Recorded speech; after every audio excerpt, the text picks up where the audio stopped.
Europe 1 Soir. 19h, 21h, Pierre de Villeneuve. Toujours avec Jean-Michel Salvatore et avec Jules Torres du JDD pour évoquer l'avancée de l'enquête dans le meurtre abject de Quentin, massacré par, maintenant on le sait, par des jeunes de la Jeune Garde, dont le fondateur est Raphaël Arnaud, qui est député LFI du Vaucluse, dont l'assistant parlementaire fait partie des personnes interpellées.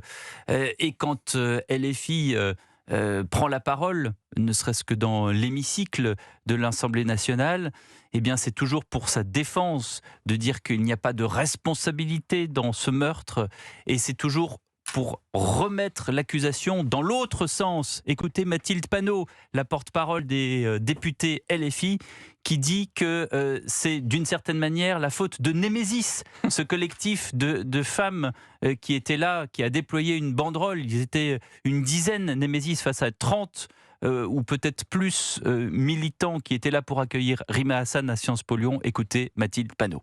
Nous demandons, même pas la dissolution de Némésis, nous demandons à ce que Némésis soit tenu en dehors de nos conférences, en dehors de nos meetings, en dehors de nos manifestations. Sinon, ça va mal finir. Nous demandons à ce qu'on puisse exercer notre droit démocratique normal en tant qu'opposants dans ce pays, qui puisse tenir des réunions publiques, nous adresser normalement dans la démocratie et arrêter avec cette marginalisation qui est faite par un certain nombre de gens dans ce pays, évidemment avec l'extrême droite en tête, qui vise uniquement à une chose, c'est-à-dire à nous détruire. Voilà, quand on est coupable, on cherche à trouver un coupable. Jules Torres.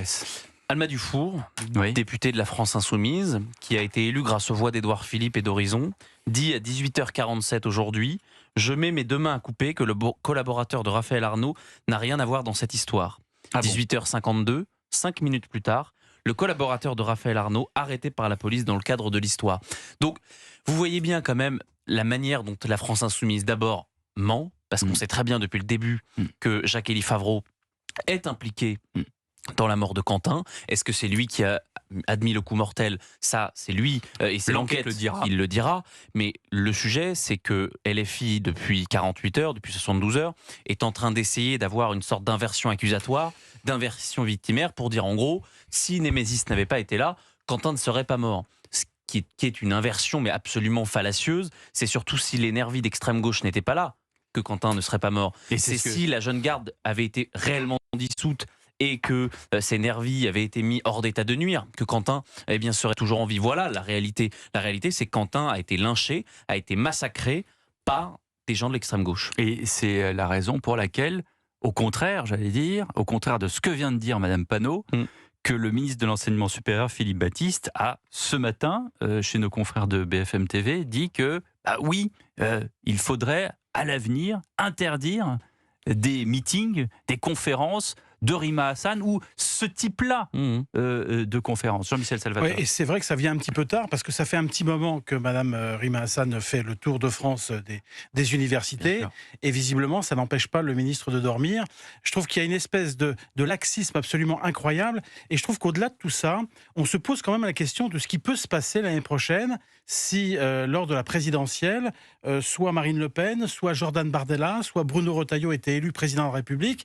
Est-ce qu'il y aurait du côté de la Jeune Garde et de la France Insoumise, des mouvements aussi violents pour créer de l'agitation, pour créer du chaos et pour bordéliser le pays. Moi, je trouve que finalement, ce meurtre de Quentin, finalement, vient rappeler que la France Insoumise est un mouvement violent, est un mouvement qui pratique la violence politique, et on se demande jusqu'où ça peut aller s'il y avait un résultat à la présidentielle qui leur déplaisait fortement. Alors ça, pour le coup, on a eu la réponse dans un livre qui s'appelle La Meute, qui a été écrit par des journalistes de Libération et du Monde, qui sont assez peu soupçonnables d'anti-mélenchonisme. En tout cas, c'est pas des gros droitards, si vous me permettez l'expression, et qui donnaient cette phrase de Jean-Luc Mélenchon: si Marine Le Pen ou Jordan Bardella, si le RN arrive au pouvoir en 2027, ils auront beau avoir les urnes, nous tenons la rue. Qu'est-ce que ça veut dire sinon qu'il utilisera certaines de ses milices, certains de ses bras armés, comme la Jeune Garde, bien pour aller dans la rue et pour contester le résultat des urnes. Ça, c'est aujourd'hui la stratégie de Jean-Luc Mélenchon. En tout cas, on est arrivé à un moment clé, aujourd'hui, à l'Assemblée nationale, aux questions au gouvernement. Pourquoi ? Parce que jusqu'à présent, il y avait une opposition contre une autre. Aujourd'hui, ce sont, pas plus tard que hier, sur CNews Gérald Darmanin qui a pris la parole, qui est ministre de la Justice. Il a dit ce qu'il en pensait. Jusqu'à présent, on faisait attention à ne pas mélanger l'extrême gauche et l'ultra gauche. Gérald Darmanin l'a fait. Il dit, et aujourd'hui ce sont des interpellations, et j'apprends à l'instant par la rédaction en chef d'Europe 1 qu'un 5e interpellé vient d'être topé. Il y a 6 personnes qui sont identifiées. Voilà, 6 personnes identifiées, un 5e interpellation. Et aujourd'hui, et tout à l'heure à l'Assemblée nationale au QAG, aux questions au gouvernement, c'est directement le Premier ministre qui a répondu à Mathilde Panot. On écoute. Faire peser sur notre groupe une responsabilité morale imaginaire ne parviendra pas à éclipser votre réelle responsabilité politique. Pourquoi aucun dispositif n'a été prévu, ouvrant la voie à tous les débordements alors que les renseignements territoriaux étaient avertis depuis plusieurs jours de la présence de Némésis? Ce que vous venez de faire est absolument ignoble et abject. Et vous voyez, Madame la Présidente, c'est peut-être aussi ça qui nous sépare. Moi, je suis le premier à donner des instructions avec le ministre de l'Intérieur aux forces de l'ordre que vous insultez pourtant à longueur d'année. Et pour autant, Madame la Présidente, parce que c'est ça la démocratie, parce que c'est ça la République, cette police de la République, elle se tiendra aux abords de vos permanences, de vos meetings, pour protéger justement la démocratie. Et c'est là une rupture évidemment profonde. Mais la vraie question, pourquoi tout le monde doute de votre sincérité et pourquoi personne ne veut vous croire? Tout simplement parce qu'il est temps que vous fassiez le ménage, Madame la Présidente Panot. Le ménage dans vos propos, dans vos idées et surtout dans vos rangs. Voilà, ménage dans vos propres rangs, évidemment allusion à Raphaël Arnaud, dont on reparle évidemment, et dont il a pour assistant parlementaire l'un des interpellés ce soir à Lyon. Bien sûr, mais les liens sont absolument avérés. Il suffit juste de lire le décret de dissolution du 12 juin 2025 sur la jeune garde. Il y a une quinzaine de faits délictuels, de faits d'agression, de faits de violence, et qui ne sont, contrairement à ce qu'on nous dit, pas contre l'ultra-droite ou contre l'extrême-droite. C'est-à-dire que eux, ce qu'ils font, c'est qu'ils attendent des personnes en bas de leur immeuble pour ensuite les suivre et les agresser.